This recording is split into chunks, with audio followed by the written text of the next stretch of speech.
Welcome to Range Time. I'm your host Ghost, and today we're going to be looking at the recoil mechanic in Ace. The recoil mechanic in Ace, especially with a red dot, is fairly noticeable. It's not like a SIRT pistol or a laser gun where when I fire, the dot doesn't move. The dot will actually recoil just the same as a regular 9mm pistol might do.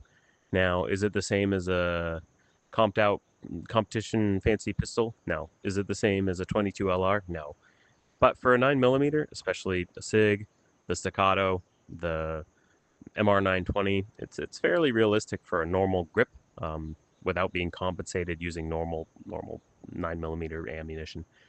What I want to show is that it doesn't really matter too much. Um, the slide is cycling faster than the ability to pull the trigger, and that means that the dot is actually returning to zero so long as you're doing your part faster than you would be able to pull the trigger. So to demonstrate this, we're going to do two things. One, I'm going to simply pull the trigger as rapidly as possible.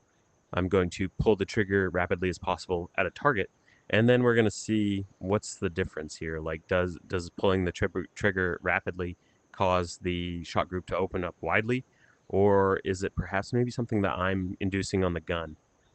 So to start, we'll go ahead and look down at our timer. We'll go ahead and start that.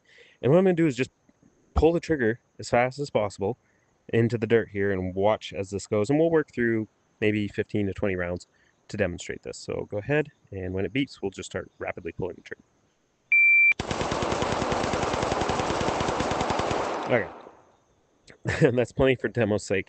We can see here that our split times are going to be around a 0.09 to a 0.11. Now, that's not even a realistic trigger pull. That's literally slamming the trigger, almost like bump firing it.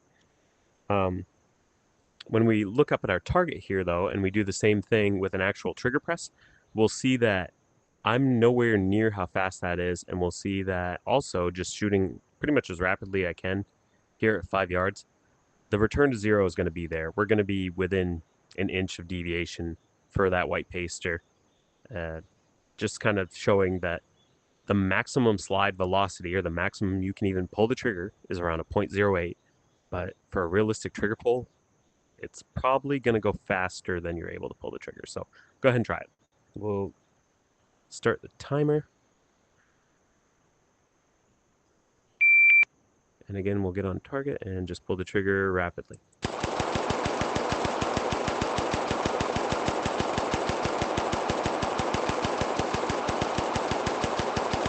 And that's really slapping the trigger. If I was taking controlled trigger presses, it'd be a lot tighter group, but just pulling the trigger as fast as possible, maybe 2-3 inches, not really much to worry about. We'll look down at our splits. 0.20, 0.16, 0.15, 0.15, 0.16, 0.14, 0.16. Nothing really getting below that 0.12 split time. So unless you're consistently shooting less than a 0.12 split, by the time you're pulling the trigger again, it's already returned to zero. It doesn't matter that the dot is jumping or anything like that. It's going to return relatively to where you're aiming, and there's nobody who can hold it laser straight and not move the gun at all. Like, the dot's going to move just like in real life because you're holding something out with your hands. So just wanted to point that out. I think it's kind of neat that they actually have recoil in the game and are able to simulate the dot essentially jumping from where I'm aiming, and it jumps to about here. We can see that when I pull the trigger, it's not leaving the window.